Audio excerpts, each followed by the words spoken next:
میرے عزیز دوستوں، بزرگوں اور نوجوان ساتھیوں، ہم سب یہاں جمع ہیں۔ ہم میں سے کوئی دکان پر محنت کرتا ہے، کوئی فیکٹری میں کام کرتا ہے، کوئی مزدوری کرتا ہے اور کوئی دفتر جاتا ہے۔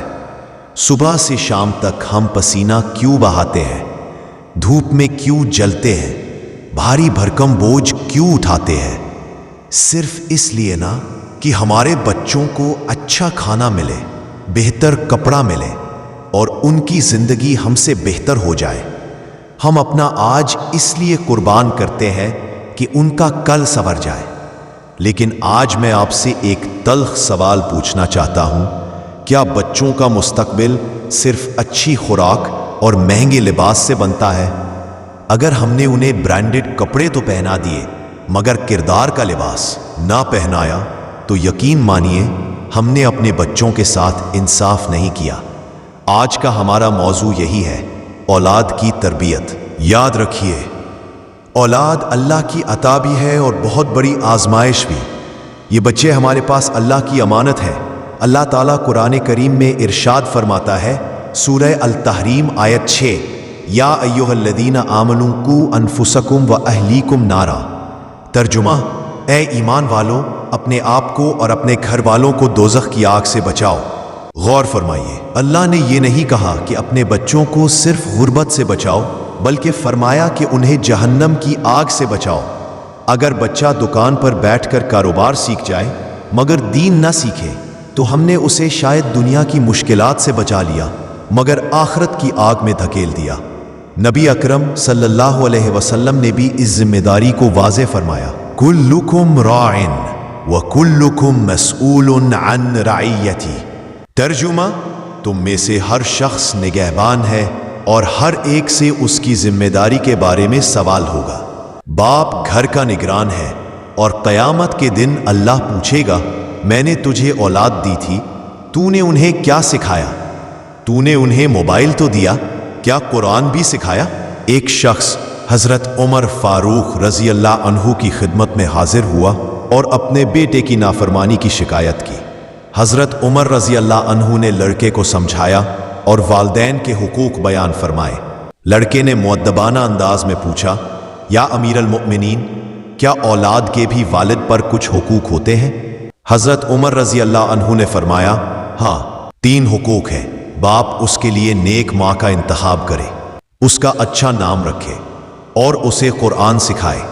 لڑکے نے کہا، میری ماں ایک مجوسی کی لونڈی تھی، میرا نام جوال گوبر کا کیڑا رکھا گیا اور مجھے قرآن کا ایک لفظ بھی نہیں سکھایا گیا۔ یہ سن کر حضرت عمر رضی اللہ عنہ کا چہرہ سرخ ہو گیا۔ باپ کی طرف متوجہ ہو کر فرمایا، اٹھو یہاں سے، تم نے اپنے بیٹے کو نافرمانی اسی دن سکھا دی تھی جب وہ پیدا بھی نہیں ہوا تھا۔ آج تم اس کی شکایت لے آئے ہو، حالانکہ حقوق تو تم نے خود ضائع کیے ہیں۔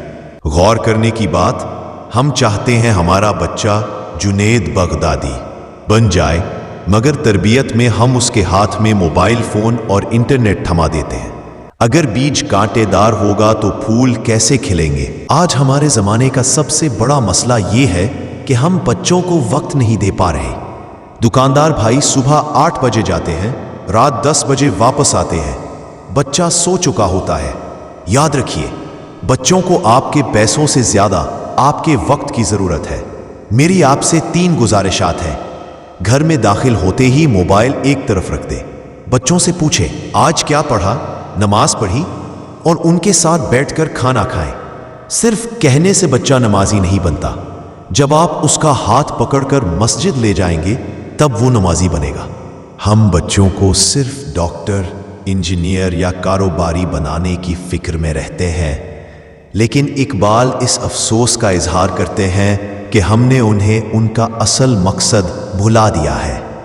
اقبال فرماتے ہیں، شکایت ہے مجھے یا رب، خدا وندان مکتب سے سبق شاہین بچوں کو دے رہے ہے۔ خاک بازی کا یعنی شاہین صفت بچوں کو اونچی پرواز کی تعلیم دینے کے بجائے معمولی کھیل تماشوں میں لگا دیا گیا ہے۔ ہمیں چاہیے کہ بچوں کو بتائیں، تمہارا مقصد صرف دنیا کمانا نہیں بلکہ اچھا مسلمان بننا ہے، وہ مسلمان جو دین کا بھی فائدہ دے اور دنیا کا بھی۔ آخر میں آپ سب سے دست بستہ گزارش کرتا ہوں، جیسے آپ اپنی دکان کی انوینٹری چیک کرتے ہیں، آج گھر جا کر اپنی اولاد کی انوینٹری چیک کریں، دیکھیں کہ ان کے دل میں دین کتنا ہے، ادب کتنا ہے، سچ بولنے کی عادت کتنی ہے۔ اگر آج ہم نے محنت کر لی تو یہی اولاد بڑھاپے میں سہارا بھی بنے گی اور مرنے کے بعد صدقہ جاریہ بھی، اور اگر تربیت سے غفلت کی تو یہی اولاد اللہ نہ کرے رسوائی کا سبب بھی بن سکتی ہے۔ اللہ ہم سب کو اپنی اولاد کی صحیح اسلامی تربیت کی توفیق عطا فرمائے۔ یا اللہ، ہم نے جو کچھ سنا اسے سمجھنے اور اس پر عمل کرنے کی توفیق عطا فرما۔ یا اللہ، ہماری اولاد کو نیک، صالح اور فرمانبردار بنا۔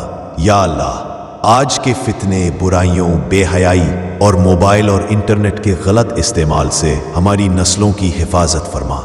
یا اللہ، ہماری اولاد کو ہماری آنکھوں کی ٹھنڈک بنا اور ہمارے لیے صدقہ جاریہ بنا۔ یا رب، جو پریشان ہیں ان کی پریشانیاں دور فرما، اور جو بے اولاد ہیں انہیں نیک اولاد عطا فرما۔ وآخر دعوانا ان الحمد للہ رب العالمین۔